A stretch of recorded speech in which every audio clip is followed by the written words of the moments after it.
अस्सलाम वालेकुम फ्रेंड्स, आप देख रहे हैं हमारा YouTube channel Almakka tech and business hub. आज के इस वीडियो में हम आपसे शेयर करते हैं रोज़ाना की बुनियाद पे कारोबारी मार्केट से में मौसूल होती हुई अहम तरीन खबरें, दुनिया की रोज़ बरोज़ बनती और बिगड़ती हुई इकॉनमी और उस पर हमारा तजिया। तो दोस्तों, आज है सैटरडे का दिन और सैटरडे के दिन हमें दो तरह का हॉलीडे देखने को मिल रहा है। एक, ऑलरेडी मार्केटें आज के दिन यहाँ पर क्लोज कंसीडर की जाती हैं सम हाउ, और दूसरी तरफ आज है दोस्तों ईद का पहला दिन एशियन कंट्रीज़ के अंदर।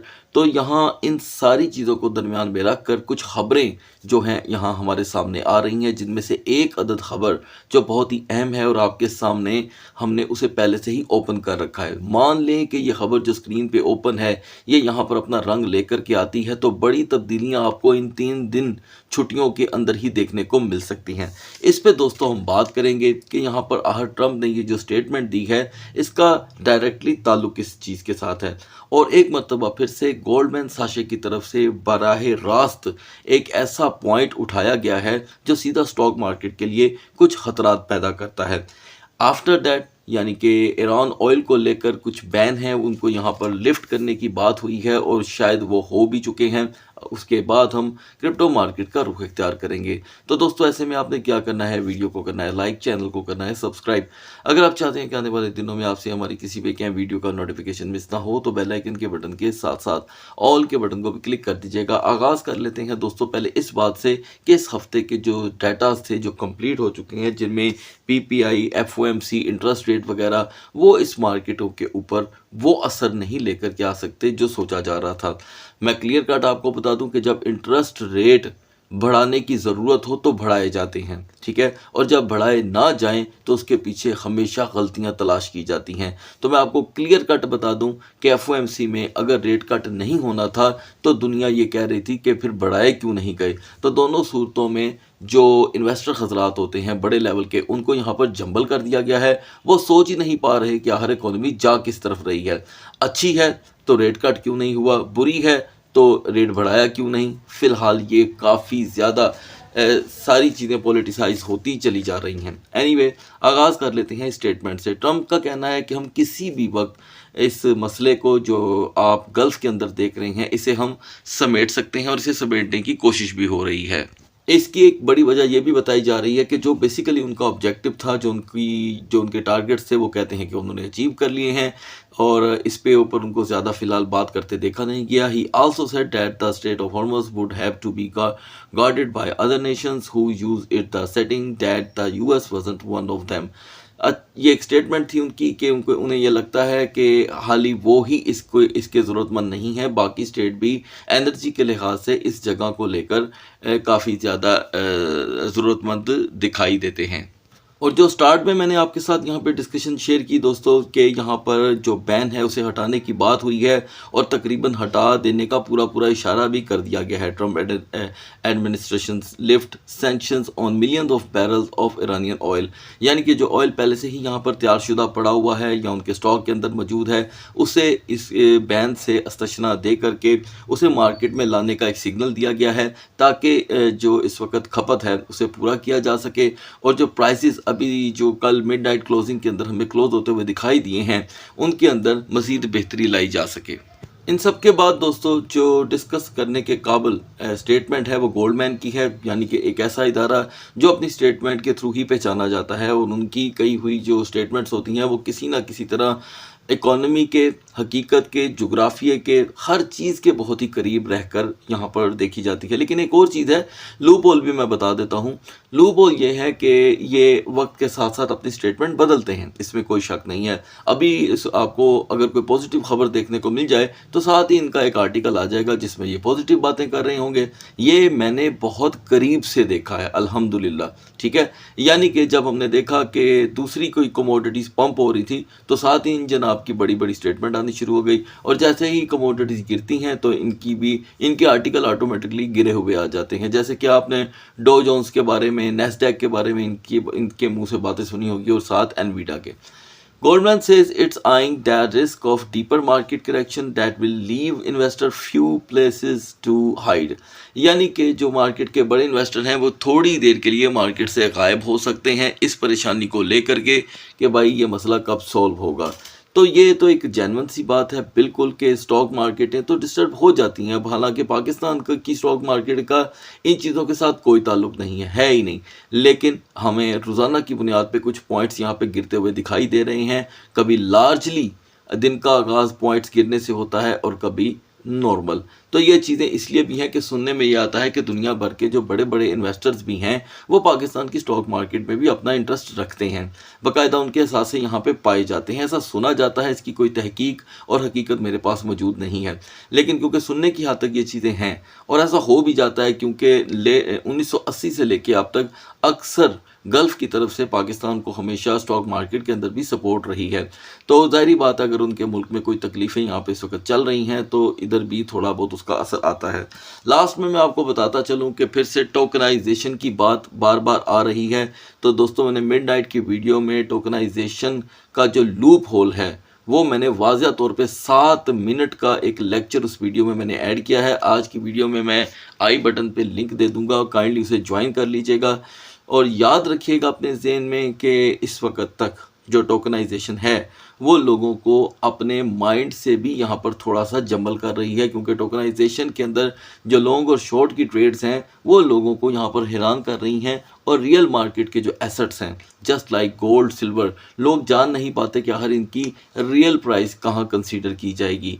तो जब भी कोई चीज़ टोकनाइज्ड हो के एक्सचेंजेस पे आती है, चाहे वो कोई भी एक्सचेंज हो, ठीक है, मैं यहाँ पे किसी का भी नाम नहीं लूँगा, हर एक्सचेंज उसकी पाबंद हो जाती है उसे लिस्ट करने में और फिर उनके अंदर हमें बड़े बड़े जो कि है क्रैशेस देखने को मिलते हैं। टोकनाइज का सबसे बड़ा लूप होल दोस्तों यही है कि फिर उनमें क्रैशेस अनएक्सपेक्टेड आना शुरू हो जाते हैं उनके रियल प्राइस में। तो गाइस बढ़ते हैं मार्केट की तरफ।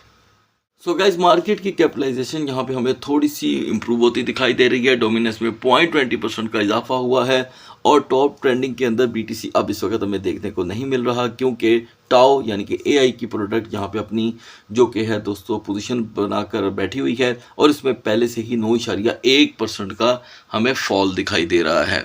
तो गाइज यहाँ पर फ्राइडे जो मिडनाइट क्लोजिंग थी वो पॉजिटिव वे में यहाँ पर अपने इख्तिताम पर पहुँची। उसकी सबसे बड़ी वजह यह है कि हम 70,900 और 70,600 के करीब यहाँ पर क्लोज हुए हैं। तो बीटीसी ने अपनी एक जहनी सबकत रखने वाले लेवल को कर लिया है protect, which is a very good sign. और अगर हम इथीरियम की बात करें तो इथीरियम ने भी अपनी स्ट्रगल को यहाँ पर ख़त्म होने नहीं दिया, लिहाजा इन दोनों को लास्ट में डिस्कस कर लेंगे। आगाज़ कर लेते हैं XRP से। वो दोस्त ऑलरेडी जो XRP को 1.42 पे तरजीह दे चुके थे, आज सुबह XRP ने 1.45 की अपनी ओल्ड हिस्ट्री को यहाँ पर यूटिलाइज़ किया है। तो एन मुमकिन है कि XRP इन दिनों में यानी कि सैटरडे और संडे की इवनिंग से पहले क्योंकि संडे की जो इवनिंग होती है वो मार्केटों में तब्दीलियाँ लेकर के आती ही आती है। तो यहाँ पर 1.41 से 1.45 के दरमियान इसकी यहाँ पर सपोर्ट एंड रेजिस्टेंस देखी जा सकती है। BNB में भी यहाँ पे रिकॉर्ड वॉल्यूम की कमी देखी गई है दोस्तों, लेकिन ये टेम्प्ररी है, ये बात ध्यान में रखिएगा। लिहाजा हम यहाँ पर 639 से 644 के दरमियान रोटेट हो रहे हैं। इस दरमियान BNB की जो मेजर सपोर्ट सामने बन के आ रही है दोस्तों वो 635 की है। 635 से लेकर 647 के दरमियान यहाँ पर इसका ये जो एरिया है ये अपनी हिस्ट्री को शो करता है। और क्योंकि सैटरडे लो वॉल्यूम रहता है और ऊपर से ईद का भी इम्पैक्ट रहेगा तो ये एक मजबूत सपोर्ट बन के सामने आ सकती है 635 की। हाइपर लिक्विड जिसका पूरी मार्केट में एक अच्छा तासुब था यहाँ पर दोस्तों कि ये स्ट्रांगली बिहेव कर रहा था 40 प्लस रह के, लेकिन यहाँ पर अभी ये अंडर द 40 मुसलसल देखने को मिल रहा है। इवन कि हम 40.20 पे भी नहीं जा पा रहे। सूरत हाल अगर यही रहती है और हम 39.90 तक भी नहीं पहुँच पाते तो एन मुमकिन है कि ये अपने पुराने ट्रेंड को फॉलो करेगा और ये इसकी मेजर सपोर्ट है, यानी कि 39.50 से आप रिजेक्ट होके 38.80 तक का यहाँ पर वक्ती लो देख सकते हैं। बाउंस थोड़ा स्लो रहेगा। जी कैश अपनी ख़ास सिमत में दोस्तों यहाँ पर मूव कर रहा है और यहाँ जी कैश ने 228 की सपोर्ट को तो खैर नहीं, लेकिन 231 को सेवरल टाइम ट्रिगर करके हाई 238 तक का प्रोवाइड किया है। एन मुमकिन है वॉल्यूम की कमी होने की वजह से हम फिर से 228 से लेकर 230 को ही अपनी सपोर्ट यहाँ पर कंसीडर करें और अपर लेवल 239 का ही रहे। सुई टोकन को लेकर बहुत से व्यूवर्स की डिमांड थी तो यहाँ पर हम सुई को ऐड कर रहे हैं दोस्तों। 0.95 इसकी एक मेजर सपोर्ट बनी हुई है करंट मार्केट की, ठीक है। तो 0.95 से ही ये बाउंस लेकर के ज़्यादा से ज़्यादा 0.9680 तक की रेजिस्टेंस अपना पा रहा है। हम जस्ट एक बार $1 के बिल्कुल करीब गए थे, लेकिन मार्केट ने अपनी पोटेंशियल शो नहीं की क्योंकि सुई की सप्लाई जो है वो मार्केट में तकरीबन हर हफ्ते आ रही है। तो सप्लाई इतनी बढ़ चुकी है कि डिमांड सुई टोकन की इस वक्त काफ़ी कम दिखाई दे रही है। मैं समझता हूँ कि इस वक्त सुई को किसी भी यानी कि हालात में 0.9550 का सपोर्ट लेवल देखना पड़ सकता है। इस बीच दोस्तों टाओ ने जो सपोर्ट थी अपनी 265 की उसे फिर से यहाँ पर टच एंड गो किया है क्योंकि हमने 262 का लो देखा, हाई देखा 277 का, तो ये एक अच्छी मूवमेंट थी। यानी कि ये बात तय हुई कि 262 और 60 के दरमियान सपोर्टें बनना शुरू हो गई हैं। ये देखें, ये 12 घंटे की सपोर्टें हैं जिनको आप डी वैल्यू नहीं कह सकते। सपोज अगले 4 घंटे की कैंडल यहाँ पर अगर बेरिश बन भी जाती है तो हम 271 को ब्रेक करने के बाद 265 को ही यहाँ पर इसकी सपोर्ट कंसीडर कर सकते हैं। और रिवर्सेबल जो पोजीशन है वो किसी भी टोकन की अभी आज के दिन थोड़ी सी स्लो रहेगी। अब आते हैं यूनिस्वैप पे। यूनिस्वैप में दोस्तों वॉल्यूम ना होने के बराबर है। हम 3.55 से 3.62 के दरमियान रोटेट हो रहे हैं।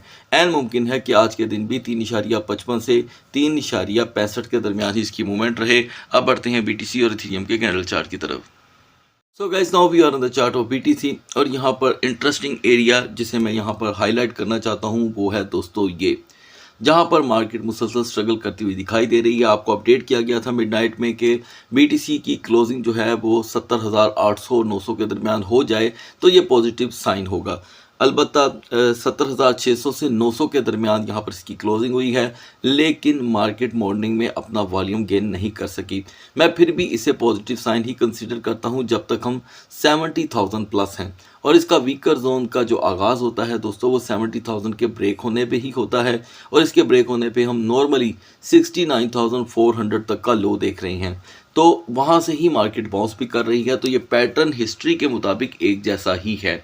ज़्यादा से ज़्यादा जो एनर्जी आ भी रही है वो 71,500 से 800 की है, जहाँ पर रिजेक्शन का एलिमेंट बिल्कुल सर पे खड़ा है। पढ़ते हैं इथेरियम के कैंडल चार्ट की तरफ। इथेरियम में यहाँ पर $38 की दोस्तों रोटेशन देखी गई है, यानी कि हम 2127 से 2167 2169 तक की रेजिस्टेंस देख चुके हैं। जैसे ही हम यहाँ पर 2170 के करीब जाते हैं तो मार्केट ले लेती है रिजेक्शन और आके स्टक हो जाती है 2150 पे। ओवर स्टे ऑन 2150 हमें हिस्ट्री बताती है कि हमें बार बार 2120 तक ले जाता है। तो लिहाजा 2120 इसका डीपर लेवल बन रहा है यहाँ पे और अपर लेवल के लिए हम 2170 से करेक्शन ले रही हैं। मान लें कि वॉल्यूम का अगर कोई ऐसा लेवल देखने को मिलता है जिसमें वॉल्यूम ज़्यादा हो जाता है तो फिर भी 2190 से यहाँ पर रिजेक्शन देखी जा सकती है। सो गाइस अगली वीडियो तक अल्लाह हाफिज़।